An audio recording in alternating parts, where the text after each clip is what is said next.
మా జీవితాల గురించి ఆలోచించినప్పుడు అవసరం ఈ దేశ పౌరులం కాదా? 70 కోట్ల మంది బీసీలము ఈ దేశ పౌరులం కాదా? కాబట్టి దీన్ని చింపి మా నిరసనను వ్యక్తం చేస్తున్నాం.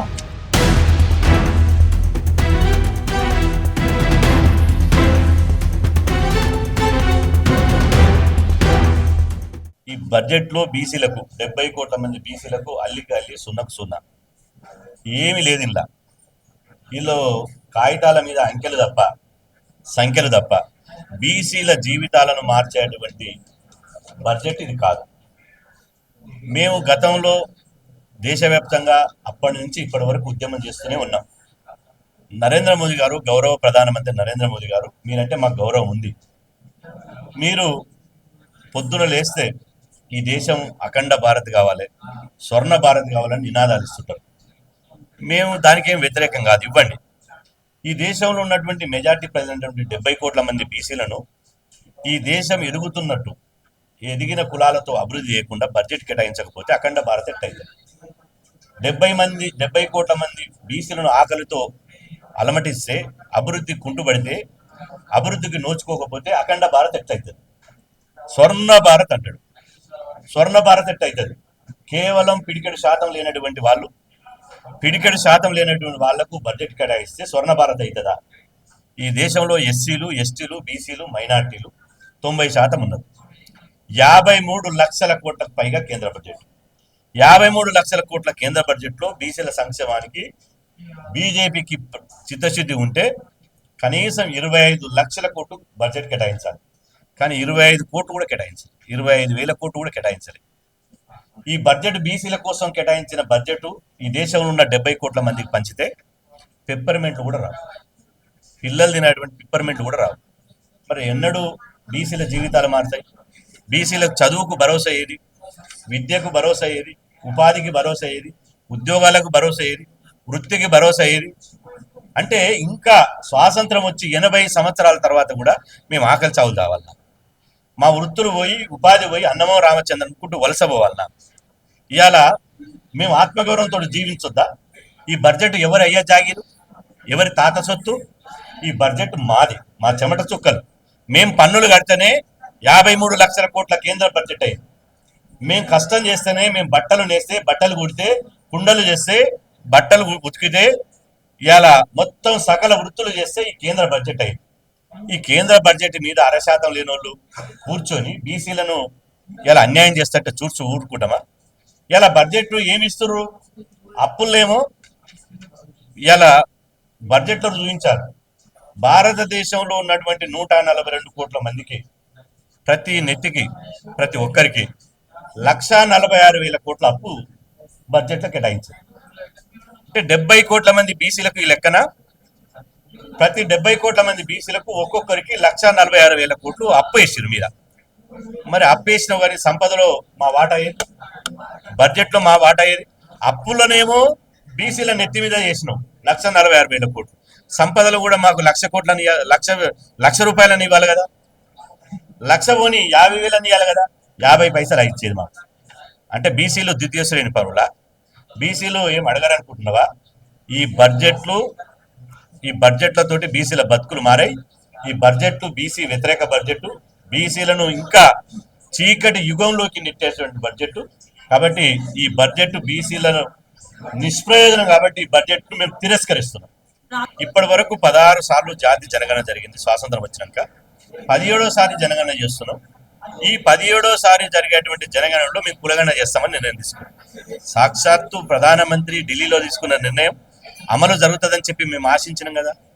మరి జనవరి 22, 2026 ఇది కేంద్ర ప్రభుత్వం, కేంద్ర హోంమంత్రిత్వ శాఖ తీసినటువంటి ఒక సర్క్యులర్. దీంట్లో 33 ప్రశ్నలు ఇచ్చారు. 12వ ప్రశ్నలో మీరు షెడ్యూల్ క్యాస్టా, షెడ్యూల్ ట్రైబా అన్నాడు.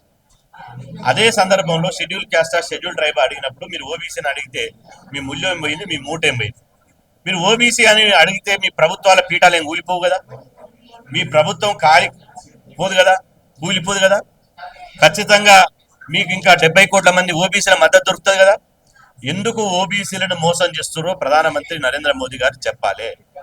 ఎందుకు ఈ కాలంలో ఓబీసీ పట్టిక లేదో, ఓబీసీలను ఎందుకు విస్మరించారో చెప్పాలి.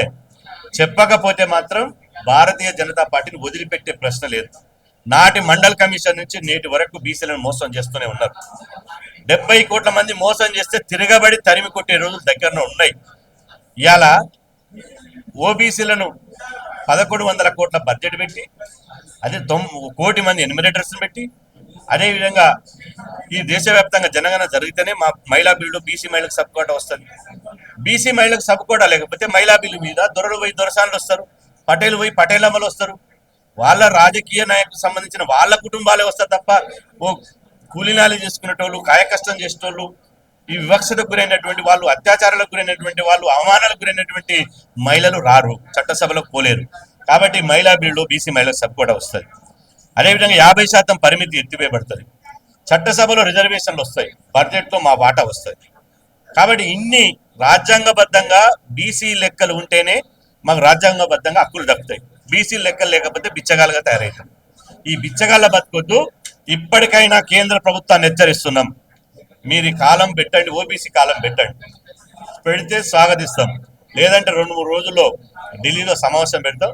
దేశవ్యాప్తంగా భారత్ బంద్ చేయాలన్నా, బహిష్కరించాలన్నా, ఈ కులగణను జనగణనను ఏం చేయాలో మేము దేశవ్యాప్తంగా కూర్చొని మా కార్యాచరణ ప్రకటిస్తాం.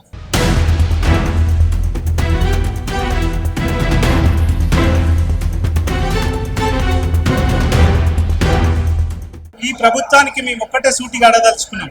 ఈ కేంద్ర ప్రభుత్వంలో ఉన్నటువంటి మీ ప్రభుత్వము కులగణన చేస్తామని చెప్పి అంత క్లియర్ గా చెప్పిన తర్వాత కులగణనకు సంబంధించిన ఓబీసీల కాలమే లేదు. దానిలో కూడా చూసుకుంటే 136 కులాలు, దేశంలో 2,000 కులాలు ఉంటాయి. అందులో ఏ కులం దేనిలో ఉన్నదన్న పట్టికనే లేకపోతే మీరు బీసీలకు ఎట్లా న్యాయం చేస్తారని అడుగుతా ఉన్నాం. ఎందుకు ఈ కులగణన అంటున్నాం అంటే, దేశంలో ఏం చేయాలనుకున్నా, ఓబీసీలకు బడ్జెట్ రావాలనుకున్నా, ఓబీసీలకు రిజర్వేషన్ పెంచాలనుకున్నా, ఓబీసీలకు సీలింగ్ ఎత్తివేయాలన్నా, ఏది చేయాలన్నా కూడా ఓబీసీలకు కావాల్సింది కులగణన.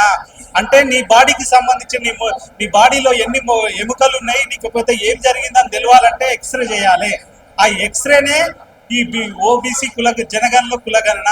ఓబీసీల లెక్కలకు తీయాలంటే ఎక్స్రే లాంటిది. కాబట్టి నేను ఈ మాట నేను అంటలేను, స్వయాన ప్రతిపక్ష నాయకుడైన రాహుల్ గాంధీ కూడా దేశవ్యాప్తంగా ఇదే నినాదం మెచ్చుకొని తిరిగిండు.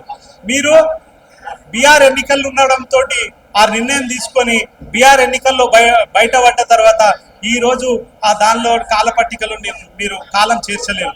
కానీ మీరు ఒక్కటే హెచ్చరిస్తా ఉన్నాం, దాదాపుగా కేంద్రంలో 27 మంత్రిత్వ శాఖలు ఉన్నాయి, దానికి మంత్రులు ఉన్నారు. మేము గొప్పగా చెప్పుకుంటుంది బీజేపీ, ఓబీసీలకు మేము 27 మంత్రులను చేసినామని. కానీ 27 మంత్రులు ఉండి కూడా ఓబీసీ కాలాన్ని ఎందుకు పెట్టలేదని మేము సూటిగా ప్రశ్నిస్తా ఉన్నాం. రానున్న రోజుల్లో ఓబీసీల కాలం మీరు చేర్చకపోతే మీరు ఓబీసీ మంత్రులుగా ఉండడానికి ఎలాంటి ఆస్కారమే లేదు. రానున్న రోజుల్లో దాదాపుగా ఇప్పుడు కూర్చొని బీసీ సంఘాలన్నీ నిర్ణయం తీసుకుంటా ఉన్నాయి.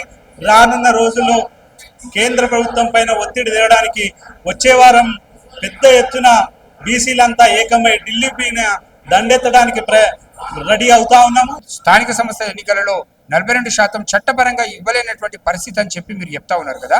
చెప్పినప్పుడు కనీసం అక్కడనేమో రాహుల్ గాంధీ గారు పార్లమెంట్లో నోరిప్పడు, ఆయన ఇచ్చిన మాట నిలబెట్టుకోవడం కోసం భారతీయ జనతా పార్టీ ప్రభుత్వం మీద ఒత్తిడి తీసుకురావడానికి ఎలాంటి ప్రయత్నం చేయరు. పార్లమెంట్లో ఆయన మాట మాట్లాడాడు. ఈ రాష్ట్రంలో ఉన్నటువంటి అఖిల పక్షాన్ని తీసుకుపోవడానికి ముఖ్యమంత్రి గారికి కుదరదు. మరి పిసిసి ప్రెసిడెంట్గా ఉన్నటువంటి మహేష్ కుమార్ గౌడ్ గారు మా బీసీ నాయకుడు, మరి వారిని కూడా మేము అడుగుతా ఉన్నాం. మీరు ఈ రోజు బీసీసీ ప్రెసిడెంట్ కూడా మేము సంతోషపడ్డాం, మీకు సన్మానం చేశాం, మేము చాలా హ్యాపీగా ఫీల్ అయ్యాం. అధికారంలో ఉన్నటువంటి కాంగ్రెస్ పార్టీకి ఒక బీసీ నాయకుడికి పిసిసి ప్రెసిడెంట్ ఇచ్చిందని. మరి మీరేం చేస్తున్నట్టు? ఈరోజు కనీసం పార్టీ పరంగా మీ చేతిలో ఉంది కదా. 56% మీరు ఇచ్చిన మాట ప్రకారం కదా, 42% 56% ఉన్నటువంటి బీసీలకు కనీసం పార్టీ పరంగానైనా మీరు మరి మేము బీఫామ్ ఇస్తున్నామని చెప్పేసి రేపే లాస్ట్ డేట్ విత్డ్రా.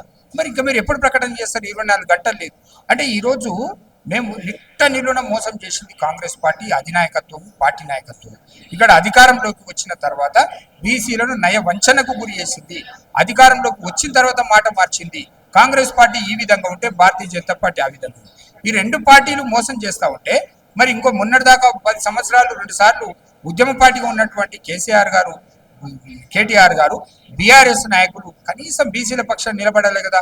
ఈరోజు మన సిట్ పేరుతోని కేసీఆర్ గారికి నోటీసులు ఇచ్చారని చెప్పి తెలియగానే రాష్ట్ర వ్యాప్తంగా ఆందోళన చెప్పేసి కేటీఆర్ గారు పిలుపునిచ్చారు. ఎందుకు బీసీల పక్షాన మీ పార్టీ పోరాటం చేయదా? బీసీలు మీకు అవసరం లేదా? బీసీల ఓట్లు అవసరం లేదా? బీసీల నాయకత్వం అవసరం లేదా? బీసీల మద్దతు అవసరం లేదా? రేపు మీరు మళ్ళీ అధికారంలోకి రావాలంటే రేపు స్థానిక సంస్థల ఎన్నికలలో కనీసం చెప్పుకోవడానికి మీకు ఒక ఆయుధంగా ఉంటుందా? అంటే ఇక్కడ Bharatiya Janata party, Congress party, BRS ఈ మూడు పార్టీలు కూడా మోసం చేసినాయి. భవిష్యత్తులో ఇదే విధానాన్ని అవలంబిస్తే ఎవరైతే బీసీల కోసం పాటుపడతారో, మా డిమాండ్ల సాధన కోసం ఆలోచిస్తారో, మా డిమాండ్ల కోసం సానుకూలంగా స్పందిస్తారో ఆ పార్టీల వెంబడే బీసీ సమాజం ఉంటుందని చెప్పి స్పష్టం చేస్తారు.